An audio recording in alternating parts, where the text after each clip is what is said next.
Another day another disasters performance from Manchester United. भाई स्पर्स जिनको हम यहाँ पे पूछते तक नहीं थे, वो लिवरपूल की तरह हमें मार के, हमारा फेंटा लगा के, हमें रोंद के निकल गई। एंड दे एब्सोल्युटली हैमर्ड अस। भाई यहाँ पे एज अ यूनाइटेड फैन मेरी कोई होप नहीं बची है। There is no hope left in me कि ये टीम इस सीज़न कुछ अच्छा कर सकती है। We are dead and buried, we are in the mud. Hmm I am done. 200 million pounds की साइनिंग की है एरिक टेन हाग ने इस समर में, and it went down the drain. 600 million pounds in his tenure. भाई और क्या चाहते हो, और कितने प्लेयर्स लाना चाहते हो? इस परफॉर्मेंस में मेरी नज़र में सैकिंग होती है। लिवरपूल वाला गेम 3-0 हम हारे, फिर टॉटनम वाला 2 कंसेक्यूटिव गेम ओल्ड ट्रैफर्ड पे आप विदाउट अ गोल 6 गोल कंसीड किए आपने। आप शुरू से ही देख लो कि players were not ready. Tottenham को पता था कि हमने पहले मिनट से ही उनको हाई प्रेस करना। जब आपको पता है कि वो हाई प्रेस करेंगे, you have to be ready, you have to be attentive, you have to be focused यहाँ पे। लेकिन वी वर नॉट। हमारे प्लेयर्स की यार यहाँ पे टांगे कांप रही है। एक पास जो आप देख लो वो सही नहीं खिलाया गया। In and out of possession we were absolutely wasteful. Same mistakes बार बार रिपीट करना। पहले वो FC20 का प्लेयर था जो कि उसने रन बना ली थ्रू द मिडल, 4-5 बंदों को काट के, उसको किसी ने नहीं गिराया, किसी ने नहीं रोका, किसी ने नहीं मारा। And now it was vendor when. किस तरीके की फुटबॉल है ये? आपको पता है इतना बड़ा मैच है ये आपके लिए, 3 पॉइंट्स आपको चाहिए, आपकी जॉब ऑन द लाइन है, फैंस फ्रस्ट्रेटेड हैं, प्लेयर्स परफॉर्मेंस नहीं दे रहे। तो यहाँ पे भाई आपको एक लड़ाई लड़नी थी, आपको एक टीम को बताना था कि उनकी मेंटालिटी को रेस करना था कि भाई इस मैच में ऐसे सुस्त तरीके से मत उतरना जिस तरह तुम FC20 के सामने उतरे थे कि हाँ भाई खेल लेंगे, कोई मसला नहीं है। वही हुआ पहले दूसरे मिनट में। वेंडर वैन का रन, उसको कोई नहीं रोक रहा, उसको कोई नहीं गिरा रहा, उसको कोई नहीं मार रहा, उसको कुछ धक्के नहीं दे रहा। वो एक बेहतरीन सी रन बनाता हुआ जा रहा है, आराम से वो क्रॉस करता है। And our defence is clueless, midfielder clueless, attackers clueless, this whole team is clueless. And of course Erik ten Hag पे सारा ब्लेम जाता है मेरी नज़र में। He was clueless, he don't know what to do. उसको नहीं आ रही समझ भाई, उसके सर के ऊपर से गुजर रही है। यूनाइटेड ने कुछ भी नहीं किया। प्रेस में भी वर डिसजॉइंटेड, टैक्टिक्स कोई भी नहीं थी, कोई टीम का ओवरऑल प्ले नहीं था, पासिंग घटिया, एब्सोल्युटली शैम्बल्स। और यहाँ पे जो प्लेयर्स थे वो डरे डरे नजर आ रहे थे, उनसे एक पास सीधा नहीं जा रहा। अब मैं इसको क्या कहूँ? क्या ये प्लेयर्स के अंदर एबिलिटी नहीं है? एबिलिटी है, हमने देखी है उनकी एबिलिटी, लेकिन उनके अंदर ये जो मेंटालिटी है ये कौन इंस्टिल करेगा? भाई एरिक टेन हाग। इसकी जॉब है ना कि प्लेयर्स का जो मोराल है उनको अप करना, उनको बताना कि नहीं भाई अपनी मेंटालिटी चेंज करो, we can get back from this. वो नहीं हो पा रही। एंड ड्रेसिंग रूम में कुछ ना कुछ इश्यूज हैं मेरी नज़र में जो कि इसको अफेक्ट कर रहे हैं। वो मुझे नहीं पता वो क्या है भाई।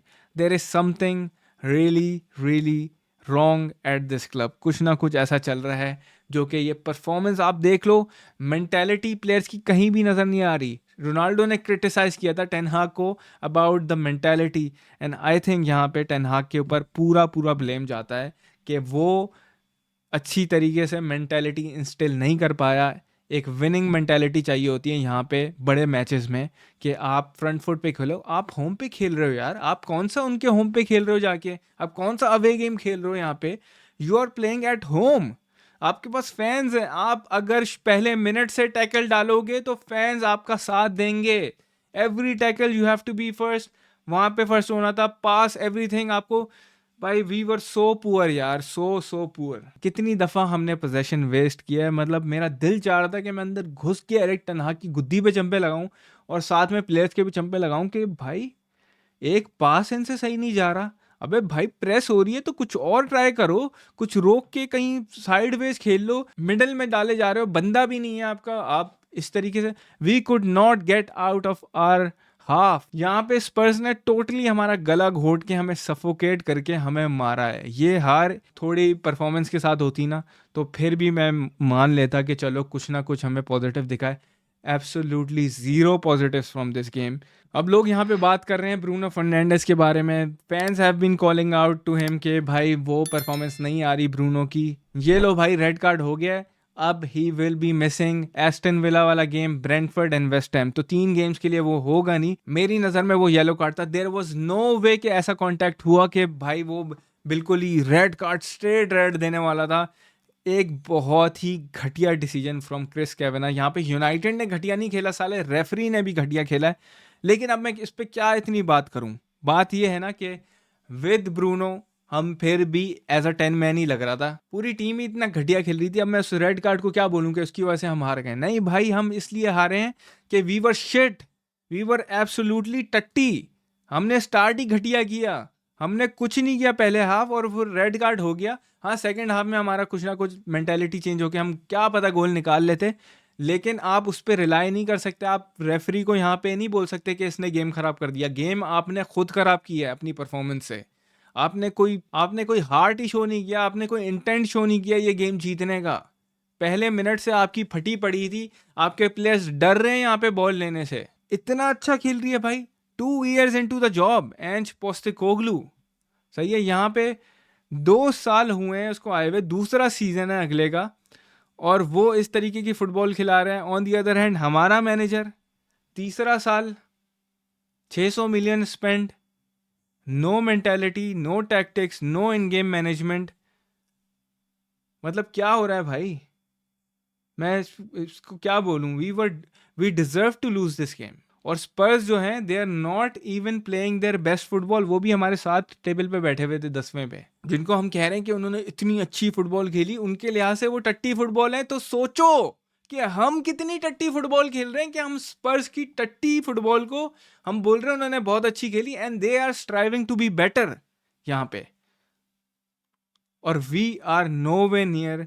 ये प्रोजेक्ट बढ़ गया है, ये प्रोग्राम बढ़ गया है मेरी नज़र में। अब मुझे एक ही प्रोग्राम नज़र आ रहा है, एरिक टेन हाग की सैकिंग।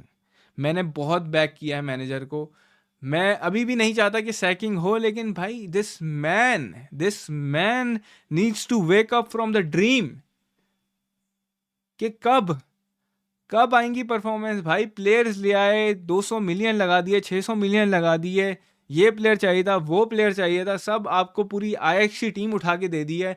अब क्या पूरा नेदरलैंड की टीम ले आए हैं हम यहाँ पे? वैन डाइक को भी खरीद लें, क्या करें हम? इट इज़ पेनफुल यार, it is so painful.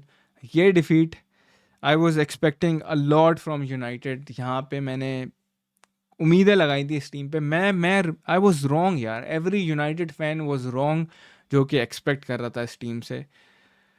This is the low point है भाई ये एज अ यूनाइटेड फ़ैन मेरी ज़िंदगी में, कि इतना सब कुछ एक पॉजिटिविटी के साथ, के एक मैनेजर के साथ बिल्डअप करने में, तीसरे सीज़न में हमें ये रिजल्ट्स देखने को मिल रहे हैं, and it is going towards another sacking, जो कि मैं नहीं चाहता हूँ।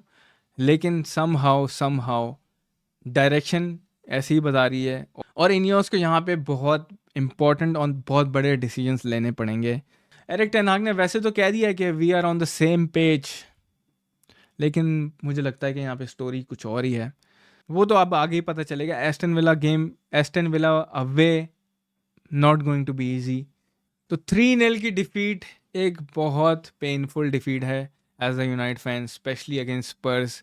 लेकिन भाई यहाँ पे बहुत सारे गोल पड़ जाते हैं। एंड्रे ओनाना ने काफ़ी सेव्स किए, फिर टीमो वर्नर ने चांसेस मिस किए।